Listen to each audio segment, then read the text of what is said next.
Christ, bonjour. Nous sommes ici ce matin pour vous parler du centenaire de l'Église des chérubins et séraphins du monde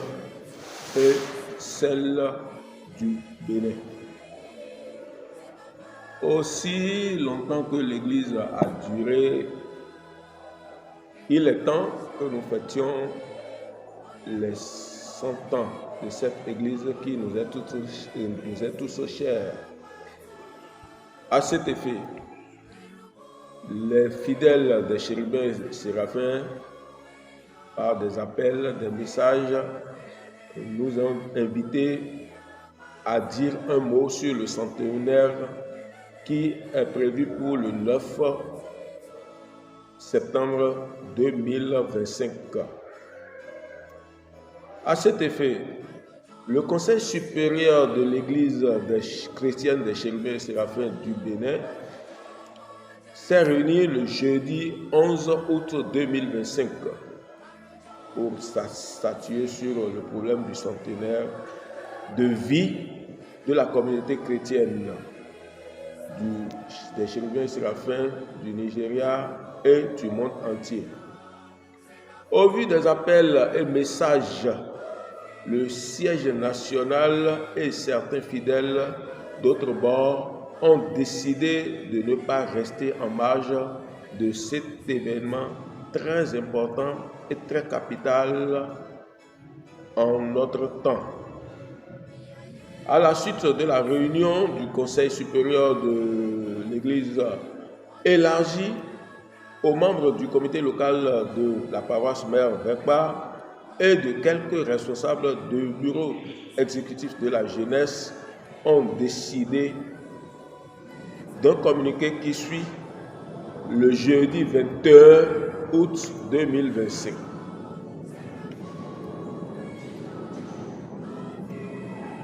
Porto Novo, le 22 août 2025, le président de l'Église chrétienne des chérubins et séraphins, sa haute éminence Baba Aladoua H. Henri Adébiaye, à toutes les paroisses de tous les bords. Objet: organisation du centenaire des chérubins et séraphins à Porto Novo, Bénin. Paix, joie et robuste santé vous soient données de la part de Jésus-Christ, notre Seigneur et Sauveur. Alléluia. Hosanna. 1925-2025. 100 ans. Centenaire de l'Église. Dans le cadre de la célébration des 100 ans de l'existence de l'Église des chérubins et séraphins depuis Ikare au Nigeria et dans le reste du monde, sa haute éminence Baba Aladoua H. Henri Adébiaye, le Conseil supérieur de l'Église CSE, nous invite pour la célébration du centenaire de notre Église suivant le programme ci-après. Lundi 8 septembre 2025 à partir de 10h le matin. Grande procession du centenaire à travers Porto Novo, ville d'accueil des premiers missionnaires de l'Église envoyés par le père fondateur Mose Orimolade Tourlaché Ayagnokadi. Mardi 9 septembre 2025 à partir de 9h le matin, géant culte d'action de grâce du centenaire à la paroisse Mère, siège national de l'Église. À cet effet, son éminence convie tous les fidèles de tous bords et les partisans à venir massivement fêter le centenaire de l'Église dans l'unité et l'allégresse afin de mieux faire connaître cette Église et la place qui est la sienne. Nous devons tous aller à cette fête, chérubins et séraphins de tous bords, pour présenter au monde entier l'éclatante lumière de cette Église longtemps laissée dans l'ombre, qui est la première Église évangélique en Afrique et dans le monde. Que la grâce de Jésus-Christ, notre Sauveur et Sauveur,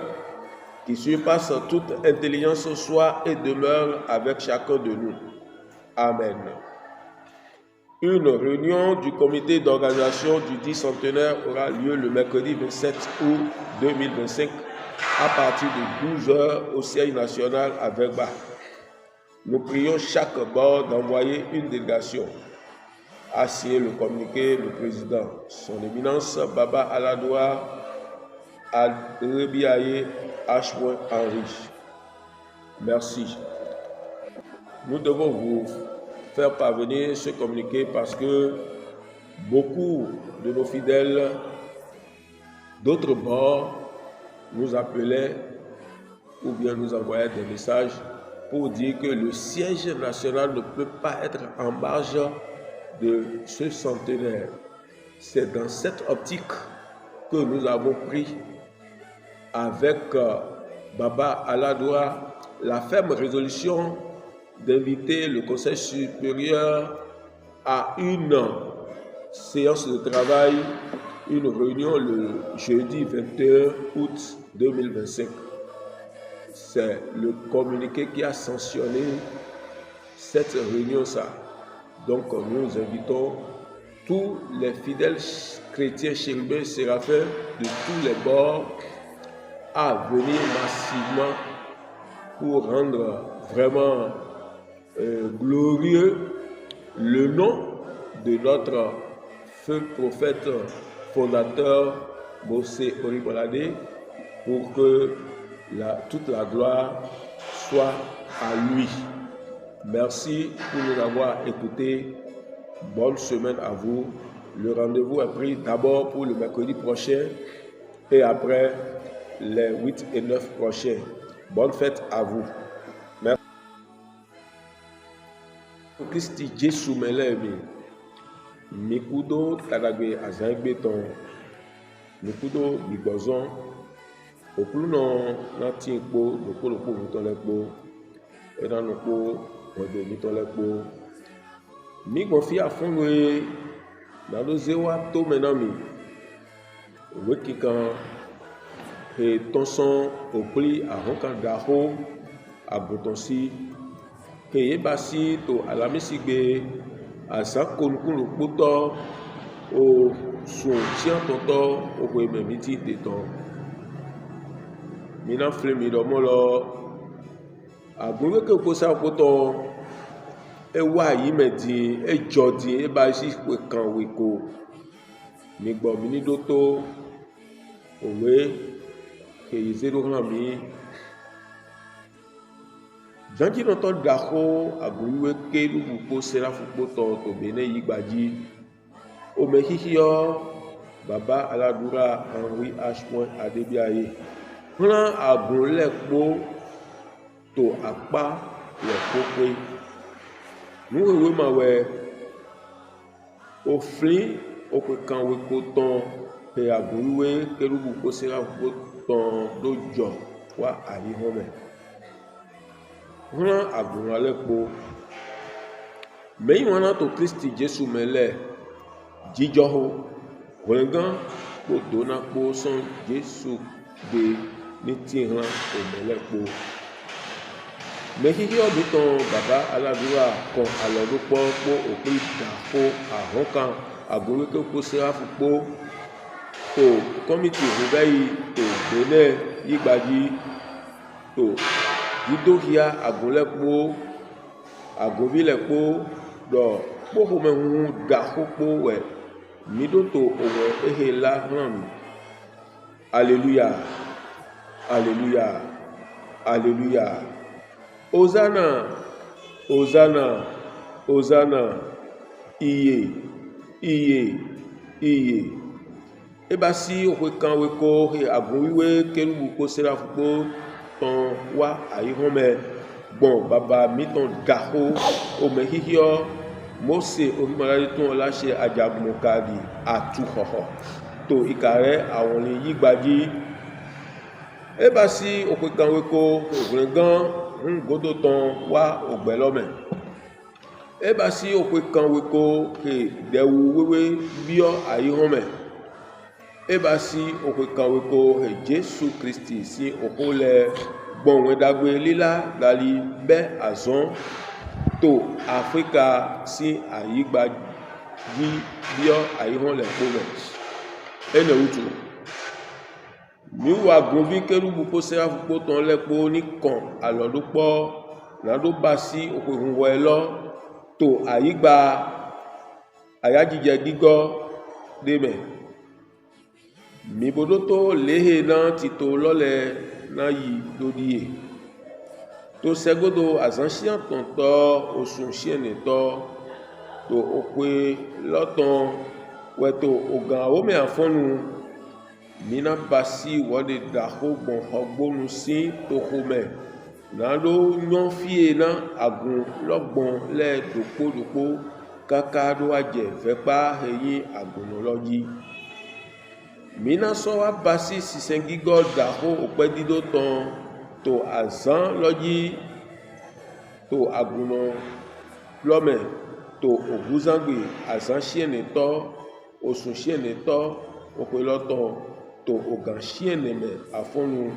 na do ndo ji ko yawe ehe mime mo azan daho ne to jijo home mi vive agun le po agun bi le popo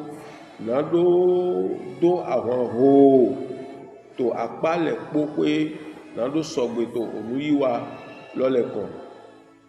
mi bokudo tadagbe do ope kanwe ko agun loton mo mi to jijo home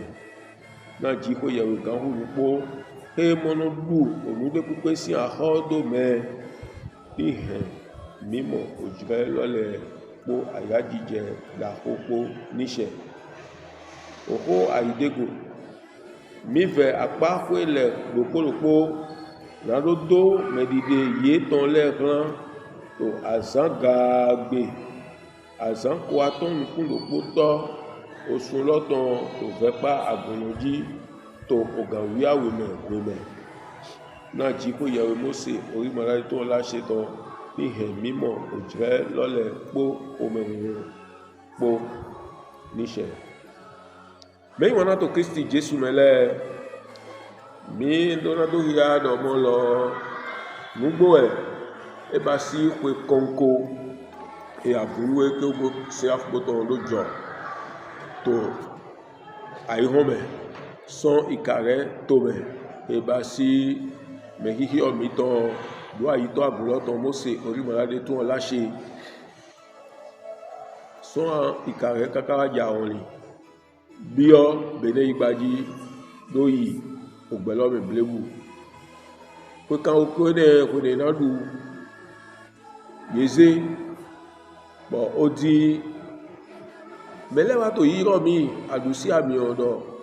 vepa we yan bulo ete na zo vepa makerudo ko kan o ko lo me si home na mina baido mede yiro mi le kabi me te kan lo ran mi le kabi me kan lo ran mi le mi ma siga no ma gbona yi we mi do ba si kli kpla de to alabi sigbe azan korukuru puto osun ti aton to hebe mi te ton bo mission yi bodo committee local aguno fe paton po bodo medide jonjoja gbele ton to bede igbaji lopo mission yi po yepo bo mi ba iti to le mi do ho ebe po zi alodo agado mi jodo o kan oko ne mi osun ni du na mi na ka dugo o me gbeta he wa tonte we jidro do mo bi agule po do mo lo segodo asan tian toto o so tien ne to loton to gan o me mi lo ko si afona pe wa mi na bai wo de baba da holo na je ko na mi na do hia mi to hogbolu to holo me fide aguno godo ton awon lo wa fititan fi aweto fi atoto fi eneto fi atoto fi chukoto we po asian yi do aguno fe pato loji e ba si fi echi aweto ye po je po ejero mi ti to ten lebe mi no se do agun e wa to be gbogbo fi de gbe mi yan fi lole gbe lo gbe dreso na baba lo ni do fi lo hia mi fi lole hia mi e de o to mi fi agun le po na lo do awon ho to segodo asan tian tonto o so tian ni toloton to gan o me afobi to na pe baba la je nko na mi na do fi agun le nukpo kia mi ni wa zun ayi ho gbe to ba guzan gbe asan chene to he ba asan de gbe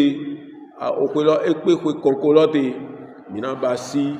ope dido si o amisa lopo to agunoji si sengigo nati to agunoloji o ba chene me to guzan gbe lo afonu to fi to fepa ene utu